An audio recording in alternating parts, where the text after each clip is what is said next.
How many more years would it take to build the walls of Africa? Because I was only 3 when I was made to believe that Africa is like a building under construction. And right now I'm over 23 and this continent still feels like it's stuck in its foundations. Because tell me why? Why we have the Dangote capacity yet our infrastructures are still built on structures that scream scarcity? Tell me why? Why we have tech bros in Nairobi, Kenya and South Africa, yet we are still suffering digital malaria. Hello guys, welcome once again to the channel. I hope wherever you are, you're having a great time. Now, many times you have always talked about the need for Africa to come together and forge a way forward and fight off some of the nations that are always coming to the continent to take advantage of it.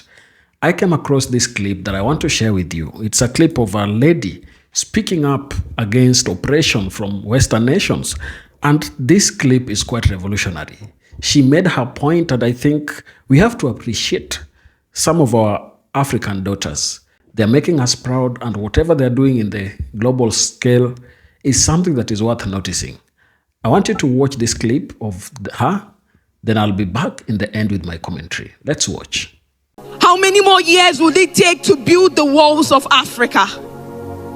Because I was only 3 when I was made to believe that Africa is like a building under construction.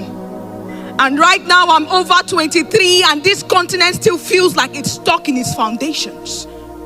Because tell me why? Why we have the Dangote capacity yet our infrastructures are still built on structures that scream scarcity? Tell me why? Why we have tech bros in Nairobi, Kenya and South Africa, yet we are still suffering digital malaria? Tell me why Africa is walking naked when we have Vicky James, who snatches creativity like the art of Akosed or Tebe Magugo, who weaves stories while making clothing or Sheyi Vodi, whose fashion empire began with a dream and not a body. Why are we like a song without reading, when the blood within our veins carries the beat of Fela and Nicola Bokuti? When our voice still carries the power of the songs of Lucky Dube? And yes, we are strong, but when we choose to, we are soft as the voice of Brenda Fassie. So how dare the world call us poor? How dare the world say we are weak? How dare them say that we are not strong? When the wealth of Africa keeps the world's phone ringing, how dare them say that we are underdeveloped? When our sweat built their castles. So I am here to remind you that Africa is no longer that continent that is underdeveloped. Because we are a generation of builders, idea crafters, system shakers. We're a generation of men and women who build with bricks of knowledge, mortar of innovation, and raises towers of transformation. Because Africa is that content creator, turning 10-second clips into 10,000 life lessons. Africa is that tech bro who is still coding under flickering lights. Africa is that painter who is throwing colors of paint on walls where hopes has been lost. Africa is that entrepreneur who is feeding his family and more from an akara store. And trust me, this is that part they won't show you on TV. This is that part you won't see on the Western headlines. Because when they gave us chains, we turned them into jewelries. And when they gave us broken pieces, we made them arts. And when they gave us borrowed names, we renamed ourselves. This is why there are 7 continents in the world, but the future keeps pointing towards Africa. And right now, we are tired of their pity parties. One that ends up leaving us with souvenirs of debts. We are tired of borrowing, because we are the mother of civilization, and mothers don't beg, we bet. So right now, we are betting the revolution we need, the transformation we stand for, the Africa that we want to see. Because Africa is like a delicacy in process, and for every delicacy to be made, it takes time, and we are cooking. Check out our farmers, our tech bros, our lawyers, our teachers. We are fire and we are cooking. So this is me telling that young man who still believes in the future of Africa, telling that young girl who braids hair in the morning yet studies with candlelights at night, reminding you that this Africa that we seek is one that we can raise with our own hands. So never again would we go back to the world begging for aid, because we are no longer that chick that depends on the white for food. So right now, I am reminding you that they say that greatness is never built in a day, and the Africa that we seek would be built over time when we decide to rise, when we decide to take our responsibility, when we decide to focus on what we want and the nation, the continent we seek. Thank you. Here is another bold speech from a young lady that has touched the hearts of millions across Africa. The piece I'll be reciting today is a letter to the children of Sahel. Have you met her? The Sahel. She carries weight, walks with grace, possesses power, homes the most beautiful people. On her shoulders rests her nations, on her lands her minerals. She is beautiful. She is strong, confident, rich and smart. She wouldn't let the chaos fill her mind. She reminds us, as I read this letter, to keep her safe, that nothing in this world would break us, that she stands firm to rise beyond borders, to rise beyond enemy lines, to remain and unbroken, to remember that her land keeps memories, sad and happy ones. But she implores us to fight and never back down. There is hope, to healing, strength, prayers. This is for you. Regardless of shackles, regardless of truths, regardless of lies, regardless of people, this letter is for you. They are children of Sahel. There are many versions of this story, told by many preachers, sculptors, poets. This author will speak. This author will bite, chew, and spit without remorse. This author will open books you've hidden. She will speak of the past, of men and many others before, a place, a region, a continent, a people unified in ambition, integrity, where the soil understood the language of spades. Men had compassion for the weak. Every book had a home, and every pen knew history. Knowledge then laid carpets on every street before your cousin Timbuktu of ours and burned the library. Men then stood firm with their buckles tight, before blades were switched for dresses. You think GMOs could be compared to organics? Don't misinterpret delusion for reality. You talk about wealth. We're the people of Africa, rich in culture, knowledge, minerals like you've never seen before. A system built not on blood and greed, a learned people. Bodies healthy enough to serve a lifetime. Their food wasn't tampered with. They knew technology and architecture too. Does it surprise you? They had laws that served God. It was fair and not disingenuous. A system that distinguishes the wealthy and the needy.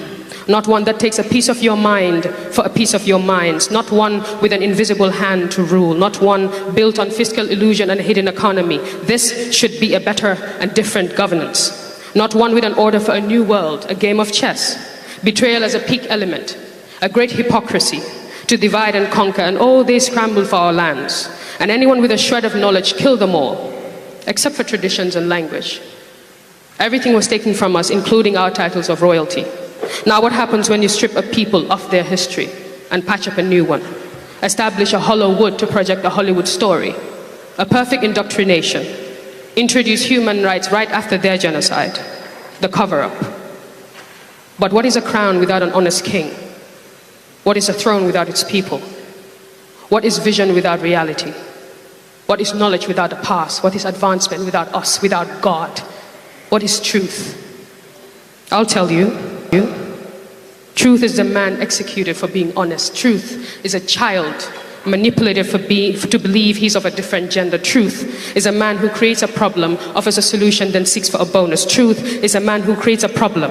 Truth is a facade of independence, the ownership of 90% of our resources. Truth is the fight, blood for the 10% we so own. Truth is the system rigged to suit a few ties and bows and economic terrorism. Truth fights. Truth governs. Fights in truth for truth. Lies lie still. Dressed in political gowns, legislative watches, and leather government shoes, convincing us that subservience is right and exploitation is growth. Lies create middlemen to pursue an agenda. I see lies as a bowl of poison, decorated with ugly power. I see lies as an intrusive thought, hell-bent on punishing my thoughts for thinking right thoughts. I see lies as a soldier working against my mind to dig out God's words in exchange for sinning contracts. Lies aren't always a beautiful picture with sparkles and pearls hanging by your bedroom door. Lies are also a prison you do not know of.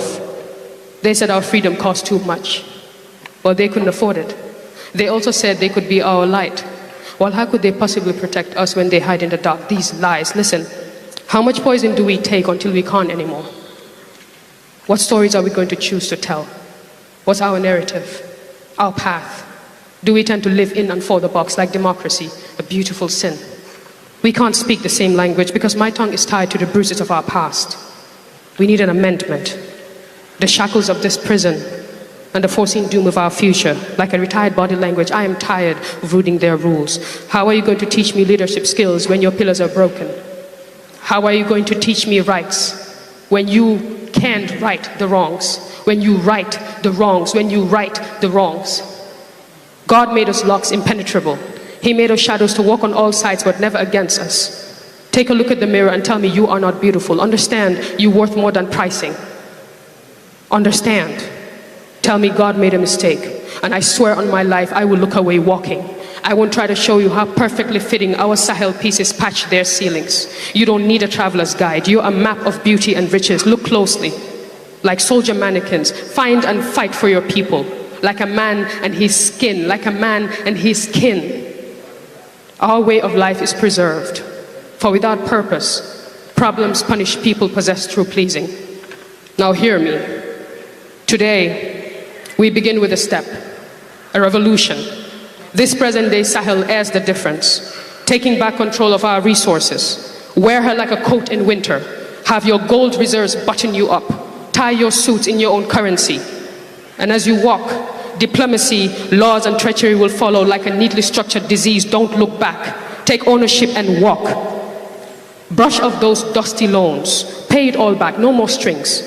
Cleanse your nation of impurities and unite with better governance. Rebuild, rewrite, and own it. Yours truly, Sahel. You have to agree with me that that is such a great speech by the lady. And this is something that I think almost every African youth need to embrace. We must come out and fight for our continent. We are looking at the global space right now, and every continent, every country, for example, if you look at China and the United States, they are engaged in war of capturing the future. And one of the things they are doing is that they want to come to Africa, colonize it again, and have control of its own resources. I can tell you that most of the resources that have always been used to develop the world, they have come from Africa. The way they divided Africa into 54 countries, they have always been able to get into each and every country in Africa and access its minerals without anyone speaking against it. So right now, China is coming again with a new form of colonization with its road and belt agenda. They want to build connectivity in terms of road and other infrastructure to ensure that Africa gets connected. But in return of this thing is that they are going to get access to some of our rare and valuable resources. And this is the reason why I always call for African youths to wake up. You cannot sit on the side and wait and see how your resources are being plundered by other nations. Africa must wake up and know that it is upon it to really address some of the challenges it is facing. For example, we know that we have a serious unemployment issue. And for us to address this unemployment issue, we need a concerted effort by every country, every leader in the continent towards industrialization. And how can we industrialize? We have to make use of our own natural resources that we have to get the much needed industrialization. We must ensure that we can produce products from raw materials to the finished products that we need to sell in the market. Because if we have no value addition to the products that we make or the products that we produce in the continent, then we will continue remaining behind. And the space that is going to give us this value addition is through industrialization, as it has always happened in many other countries. Right now, China is in the continent. United States is fighting for its space in the continent, and all of them want attention of our leaders. But until we wake up as African people, only then can we know that we have to really address these issues in a systematic way. We must make sure that we do not let other people speak out or speak over the things we need. I really like the speech that that lady has made. And in fact, even if you look at the other speech by another Muslim lady speaking about the cry of the Sahel child, it really tells you the state of the continent when it comes to the issues like conflict that we are seeing everywhere. Africa is embroiled in many conflicts, but nobody's talking about them. Why? Because they believe that Africa is not important. Because they believe that whatever they are doing, it is only for them to benefit, but not Africans. Africans must also appreciate that they must be in the global agenda. It can't be that when UN Security Council meets, it's all about Gaza, it's all about Ukraine. But then we have wars in Congo, we have wars in Sudan, we have wars in the Sahel region, we have wars almost everywhere in the continent. But nobody's talking about it because African children must die at some point. Because if we dig deep into the conflicts that are also going on in the continent, we will know that there is a Western hand in them. There is a Western hand in every conflict that is happening in the continent. So that is something that we must wake up as a people and address once and for all. I think I appreciate the speech by these ladies. They have made Africa proud. They have made the African youths proud. And I believe that if African youths get united, just as our founding fathers, people like Thomas Sankara, if we get that level of unity, then Africa will always be at the top of the world. Nobody will speak against us, and nobody will ever win against us. And that is why I agree with the calls by Julius Malema of a united continent with one currency, one military, and one governance structure. When this happens, Africa will remain formidable, and nobody will ever have control over the continent as other Western nations have for many years enjoyed control of the African continent. We must rise up as African youths and make what we want come into reality. Share your thoughts down in the comment section. Do you appreciate the comments by the lady? Do you believe that Africa has a great future in the end? Share your thoughts in the comment section, and if you're watching us for the first time, please remember to subscribe to the channel. We are on our 100,000 subscribers journey. Help us achieve this dream. Thank you, and let's meet on the next one.